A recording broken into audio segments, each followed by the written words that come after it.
So if you wanted to ask me about my thoughts about cry it out method,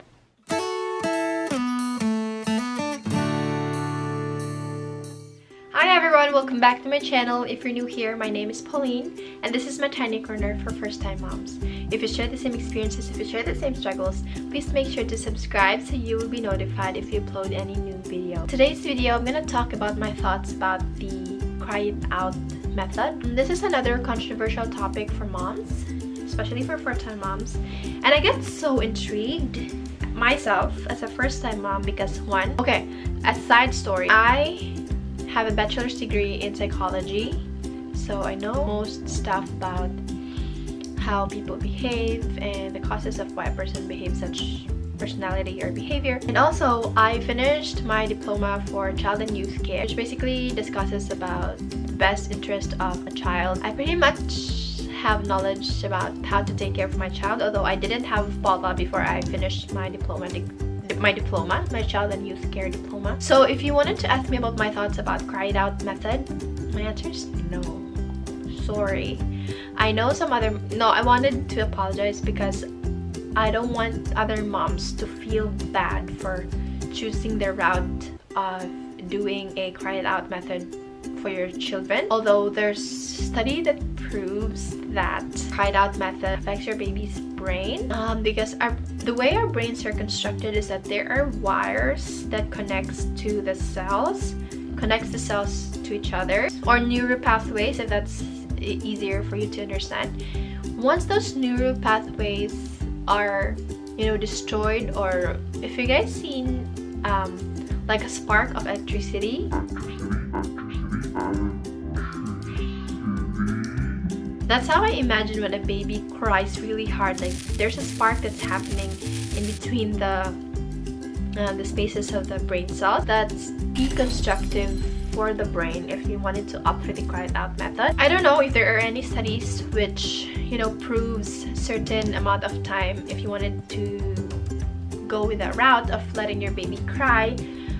Probably if you wanted to let your baby cry for a good 10 to 15 minutes, if that's a good time frame. I don't know. If you guys have found any studies about that, please comment down below. If there's a good time frame for babies to cry which is safe and backed up by study, I will for sure love to listen. But I'm not saying that I immediately pick Paula up when she cries. Of course, I do certain steps first before picking her up, and I know some moms or most moms are familiar with this. So the first step when your baby cries, you don't have to pick them like immediately. You can follow steps. One is your presence, so you can go near your baby and then let them feel your presence, and letting them feel that you're there, that you won't leave them. Because one of the reasons why baby cries is that they feel so afraid of being left out, especially with their primary caregivers, which is the moms for most families. So letting them feel your presence by getting near them into the crib or on their playpen or the bassinet, wherever. 2 would be talking to them, saying that mom is here, that I won't leave you, that I just need to do some chores, blah blah blah.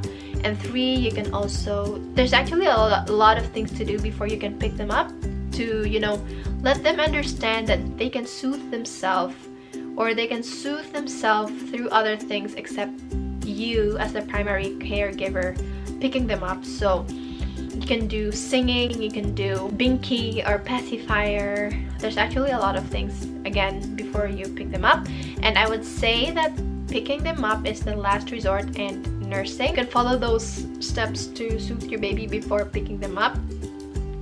So you'd ask me about the cry it out method, I would say no. I would go with the more gentle, more reassuring route, which is the ones that I mentioned. I won't let my baby cry for too long. That's just so heartbreaking for me. I also don't want to to break the trust and the security that she feels when I'm with her, when I carry her, when I caress her. So that's another reason why I wanted to discard the cry it out method. So again, If you wanted to do the cried out method, it's up to you. Just make sure that the length of time that you are letting your baby cry is comfortable for you and your husband or your partner, whoever is your support system. I would say no for the cried out method, and we've practiced that for a year now. Since, if you guys don't know, Paula, my daughter, is already a year old, so we don't practice the cried out method. So that's it for my thoughts about the cried out method. If you like this video and if you learned something from this, please give it a like, share this away to your friends, and subscribe so you will be notified if we upload a new video. Again, this is Pauline. Thank you so much for watching. See you next time.